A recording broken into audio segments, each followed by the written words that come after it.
Hello. Good morning. Happy Sabbath to everyone. Happy Sabbath. We praise the Lord for this uh, opportunity to worship God today. And to everyone, this Sabbath worship we have today is a part of the ongoing theological forum. The forum started Thursday at the conference hall. And we decided to join the church today. And the theme of the forum is on screen: the final conflict and the faithful remnant evaluating last generation theology. So for those who have attended the church this forum just today, so you might be amazed or wondering this kind of topic. This is purely academic, but it can also be needed in the church. We need this. We need to understand this issue in the church. So this morning we will have 2 lectures, and will be followed by a divine service speaker by our visitor from SSD. So this part is the first part of the lecture, of the 2 lectures that we will have this morning. Our Sabbath school will not be the common Sabbath school program that we do every Sabbath, but our program today will be unique. Our Sabbath school program, considering that we will have 2 lectures to be heard during the Sabbath school time. I'm inviting everyone to please bow down your heads. Let us pray. Most gracious God, loving Heavenly Father, we come unto you today asking, Lord, for your presence and for your guidance. Lord, we will start hearing lectures, hearing messages from you. We pray, Lord, that you will give us wisdom and understanding, that we will not only be hearing these lectures, but we will also be applying everything that we will be hearing today. Thank you, God, for the assurance that your presence will be with us. All these things we pray in the loving name of Jesus, our Lord, our God, and our Savior. Amen. So the title of our lecture this morning is entitled M.L. Andreasen's Human Perfection and Ellen White's Righteousness, and this is an evaluation. So we will compare Andreasen's Human Perfection theology and the understanding of Ellen White on the righteousness of Christ. This is a reminder to everyone that as Adventists, we don't believe that Ellen White initiated any doctrine. She just confirmed doctrine in the church. As our introduction, it says here that within the theological history of the SDA Church, few subjects have generated as much discussion as the relationship between Christian perfection and the righteousness by faith. This debate often centers on the teachings of Milian Lauritz Andreasen and his interpretation of the role of the final generation in the cosmic controversy or the great controversy. Andreasen articulated a theology that later became widely known as last generation theology, or for short, LGT. And according to this view, the final generation of believers will demonstrate complete victory over sin, thereby vindicating God's character before the universe. So that is the understanding of, or the teachings of Andreasen. Andreasen was a Seventh-day Adventist. He was a worker of the church. He was a pastor, but became widely known because of his understanding on human perfection. And at the same time, brothers and sisters, the writings of Ellen White emphasized repeatedly that salvation and transformation are grounded in the righteousness of Christ, both imputed and imparted. While Ellen White certainly spoke of character perfection and victory over sin, she consistently located the believer's hope not in human achievement, but in the merits and power of Jesus Christ. So you can see now the difference between Andreasen and Ellen White's teachings. So this presentation this morning, this lecture, evaluates Andreasen's emphasis on human perfection in the light of Ellen White's broader theology of Christ's righteousness. And the purpose is to examine whether Andreasen's framework fully represents Ellen White's understanding of salvation, sanctification, and the final generation. So let's proceed to the historical background of the debate. First, on the development of Adventist perfection theology. Early Adventists, or our pioneers, developed within a strong holiness-oriented Protestant framework. When we say holiness-oriented Protestant framework, it means it's a way of understanding Christian theology and life that places strong emphasis on holy living, moral transformation, and victory over sin as essential parts of the believer's experience, not just forgiveness. That is the meaning of holiness-oriented Protestant framework.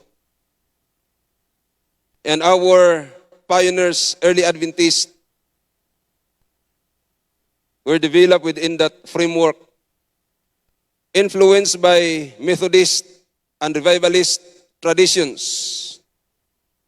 Early Adventists emphasized sanctification, obedience, and victory over sin. You can read this emphasis written by George Knight in his book, A Search for Identity, the Development of Seventh-day Adventist Beliefs, pages 45 to 48. Ellen White herself repeatedly called believers to reflect the characters of Christ. For example, in Christ Object Lessons, page 69, Ellen White says this way: Christ is waiting with longing desire for the manifestation of himself in his church. When the character of Christ shall be perfectly reproduced in his people, then he will come to claim them as his own. Mind you, brothers and sisters, that this statement has often been cited as support for the idea that the last or the final generation of believers must reach a particular level of character maturity before the second coming of Jesus. However, when we look at Ellen White's understanding, Ellen White always balanced this call to transformation with a strong emphasis on justification by faith and dependence upon Christ. But this quote has been misquoted, misunderstood, in contrast to the understanding of the writer Ellen White. So let's proceed to the rise of Andreassen's interpretation. This has been discussed since Thursday at the conference hall. But for the sake of everybody today, those who have not attended in the conference hall, we will have a short review of the rise of Andreassen's interpretation. Andreassen, during the early 20th century, systematized several Adventist themes, especially the sanctuary doctrine and the great controversy motif, into a coherent theological framework. He wrote a book which became very influential, entitled The Sanctuary Service. And in that book, Andreassen argued that the final generation would serve as a demonstration before the universe that God's law can be perfectly kept through divine grace. So that's the emphasis of Andreassen in his book, The Sanctuary Service. In fact, when we read page 299 of his book, it says here that the final demonstration of what the gospel can do in and for humanity is still in the future. Christ showed the way. He took a human body, and in that body demonstrated the power of God. Men and also women are to follow his example and prove that what God did in Christ, he can do in every human being who submits to him. And the world is awaiting this demonstration. When it has been accomplished, the end will come. God will have fulfilled his plan. He will have shown himself true, and Satan is a liar. His government will stand vindicated. That's his statement. And this idea became central to what later scholars labeled last generation theology. So let's proceed now to Andreassen's concept of human perfection.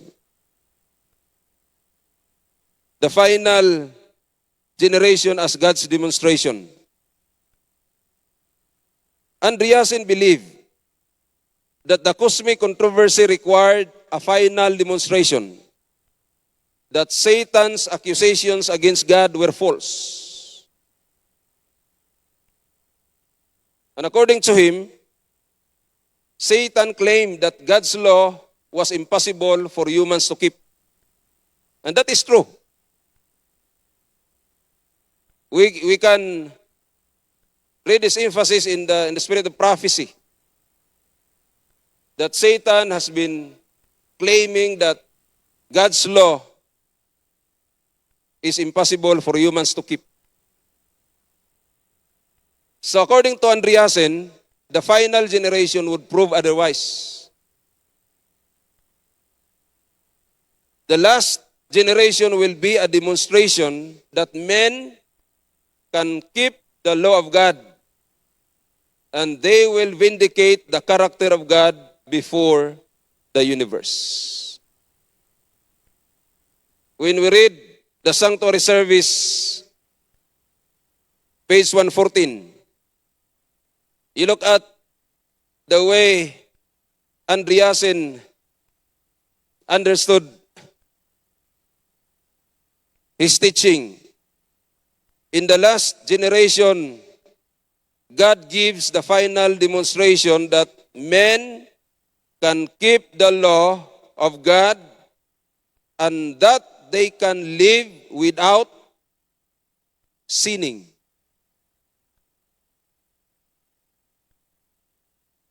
Can you see the danger? Can you see now his direction as far as his theology is concerned? You look at the last phrase. They can live without sinning.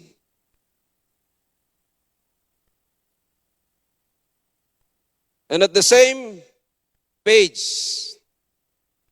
through the last generation of saints, God stands finally vindicated. I think as far as vindication is concerned, there is no problem. But for me, as far as living without sinning is concerned, there is a problem.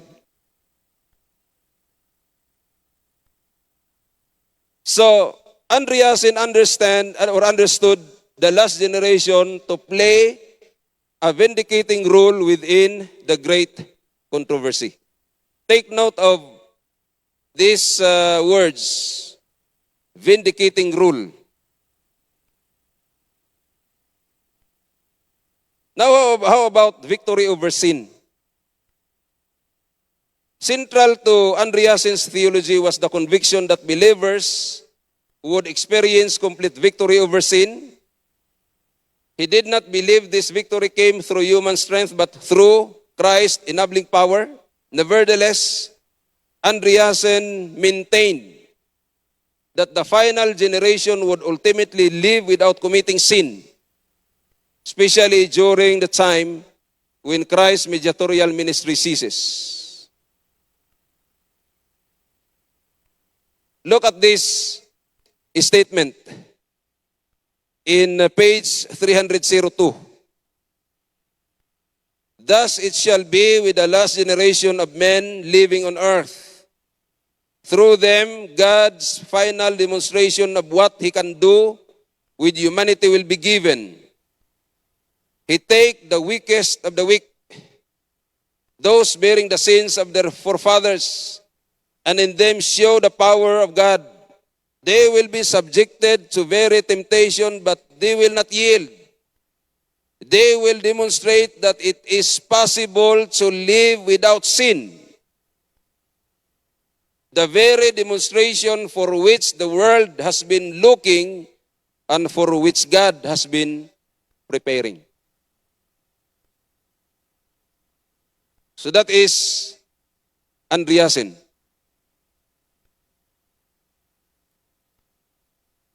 Now let's proceed to Ellen White's emphasis on Christ's righteousness. While Ellen White certainly spoke of victory over sin and the restoration of God's image, her writings consistently emphasize that salvation rests entirely on God's righteousness. Amen? Wala amin now.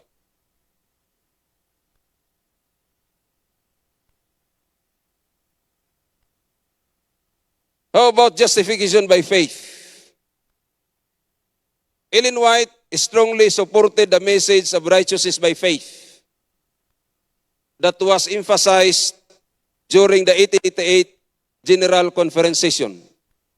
She strongly supported the message of righteousness by faith. This was mentioned last night during the message of Pastor Ryan Martinez. And according to her, in Selected Messages, Book 1, page 367, Ellen White says that the only way in which he can attain to righteousness is through faith. When you say the only way, is there any other way? By faith, he can bring to God the merits of Christ. And Ellen White is very clear on that issue. This statement highlights a key principle in Ellen White's theology. Righteousness is not primarily human performance. Okay? What did Ellen White emphasize as far as her writing is concerned? Righteousness is not primarily human performance, but Christ's merit credited to the believer.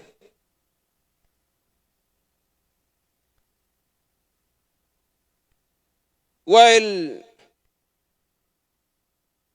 making this presentation,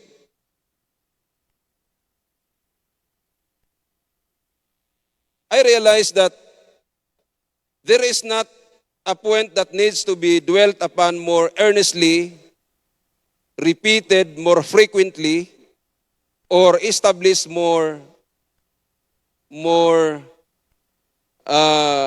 firmly, according to Ellen White's writings, manuscript releases, 420, paragraph 1. There is not a point that needs to be dwelt upon more earnestly,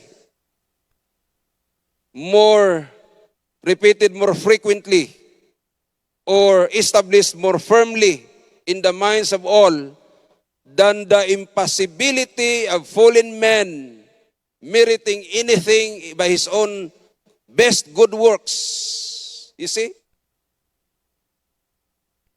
The impossibility of fallen man meriting anything by his own best good works. Because according to her, salvation is through faith in Jesus Christ alone. Amen for that.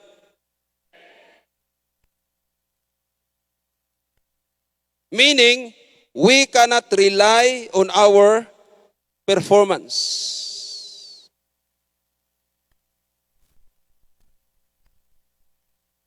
How about Christ as the source of all righteousness? Ellen White repeatedly warned against placing confidence in human efforts. Steps to Christ, page 62.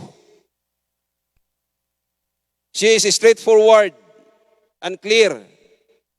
She said, "We have no righteousness of our own with which to meet the claims of the law of God. You see? No righteousness of our own. So believers rely entirely upon the righteousness of Christ, which is both imputed, when we say imputed, brothers and sisters, credited. And that happens during justification. Okay, both imputed and imparted during the process of sanctification, meaning imparted experience through transformation.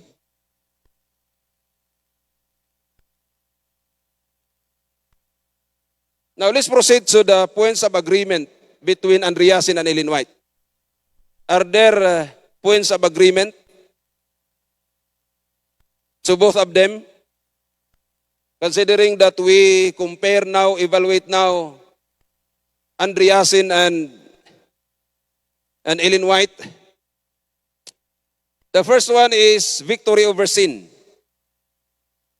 Both of them affirm that the gospel includes real moral transformation. Okay? Desire of Ages, page 173. When the Spirit of God takes possession of the heart, it transforms the life.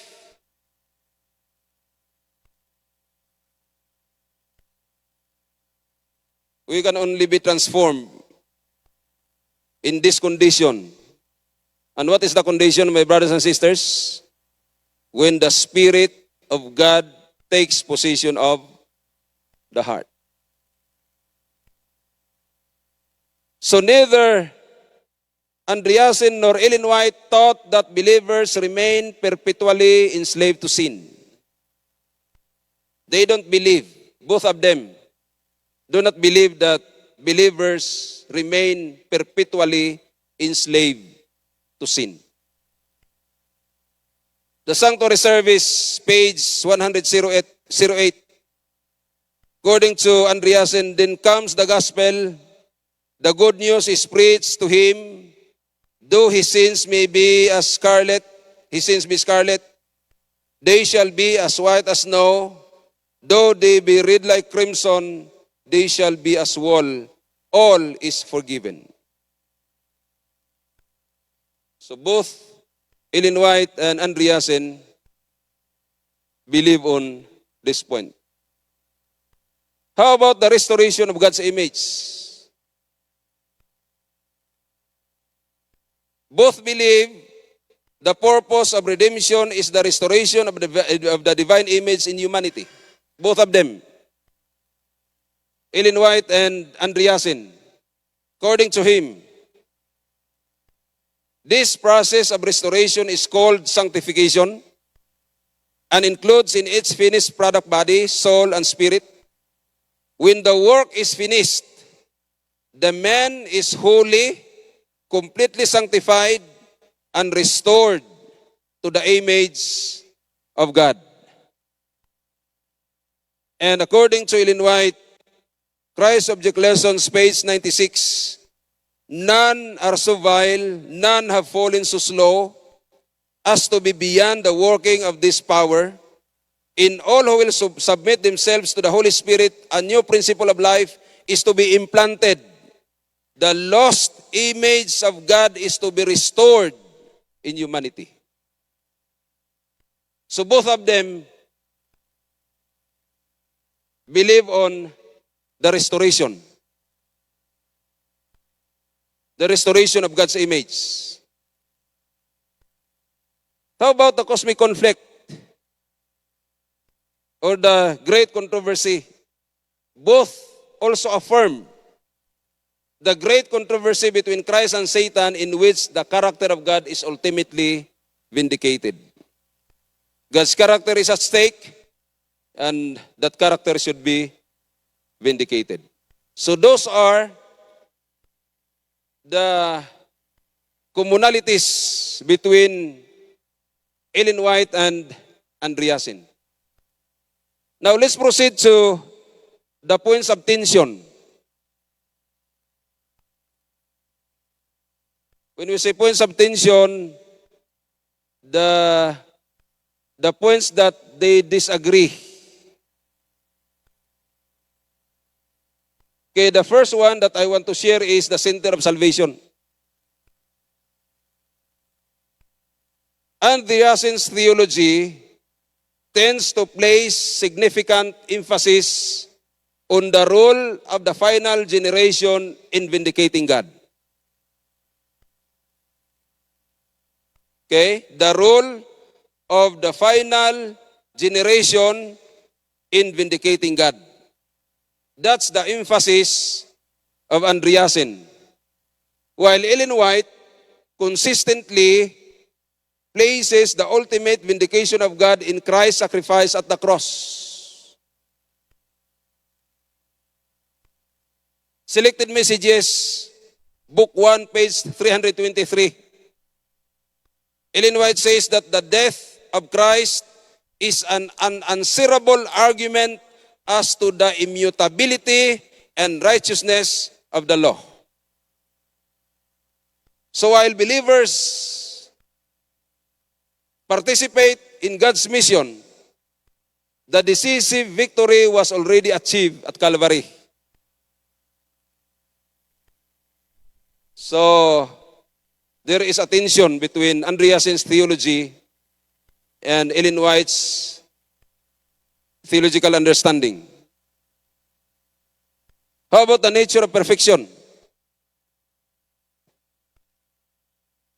Ellen White defined Christian primarily as perfect love and continual dependence on Christ. What is that? Perfect love and continual dependence on Christ, not sinless independence. Acts of the Apostles, page 560. As long as Satan reigns, we shall have self to subdue, besetting sins to overcome. So long as life shall last, there will be no stopping place, no point which we can reach and say, I have fully attained. Because according to her, sanctification is the result of lifelong obedience. Lifelong. Meaning, even mature Christians continue to struggle with human weakness.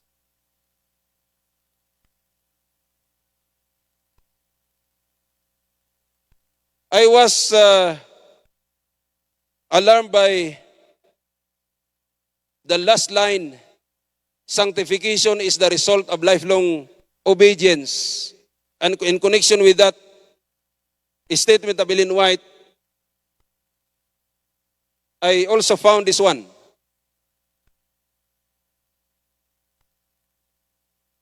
Because there are people who have faith but not obedient. Right? A faith without obedience is compared with the devil's faith. And what is a devil's faith? My brothers and sisters, Adventist Review and Sabbath Herald,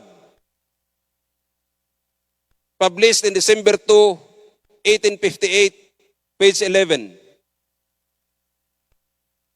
You follow me? By faith without works, James means a faith which does not produce works, which is no faith at all but devil's faith. And what is a devil's faith? Believing, trembling, disobeying.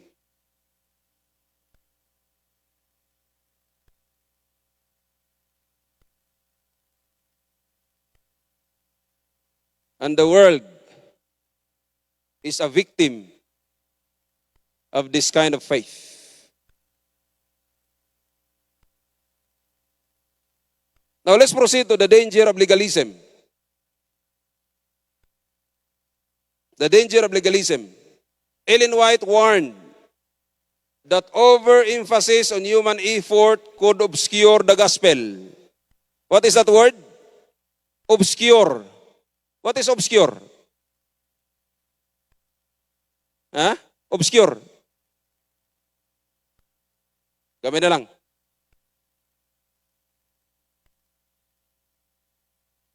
Many are losing the right way in consequence of thinking that they must climb to heaven, that they must do something to merit the favor of God.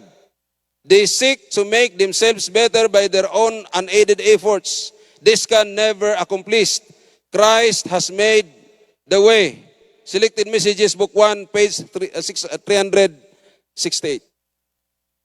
So for Ellen White, the focus of salvation must always remain on Christ's righteousness, not human attainment.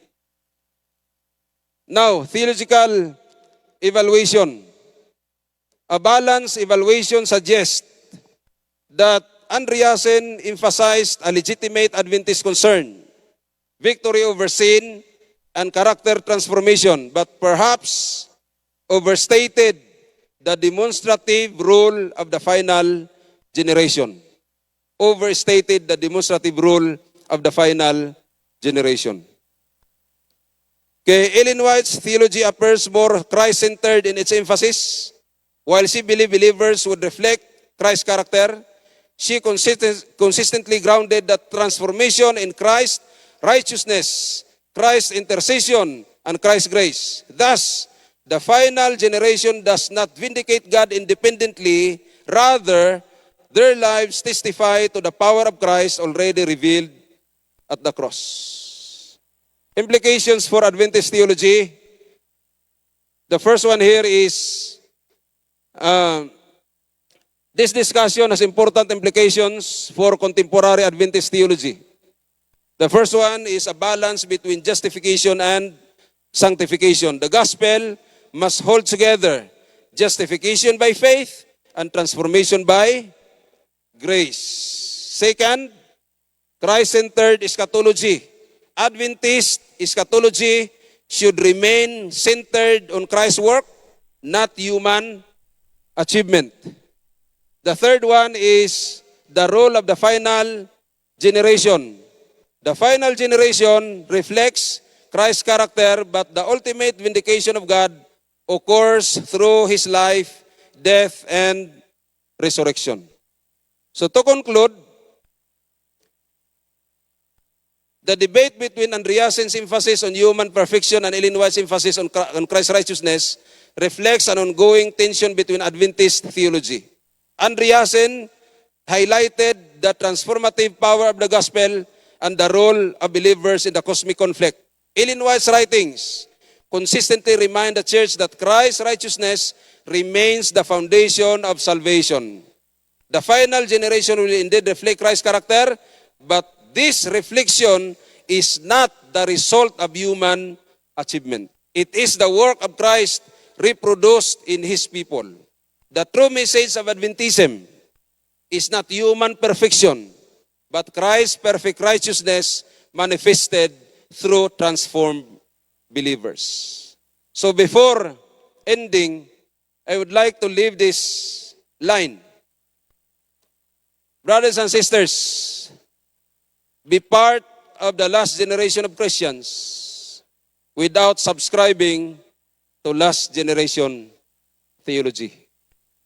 Amen? God bless you.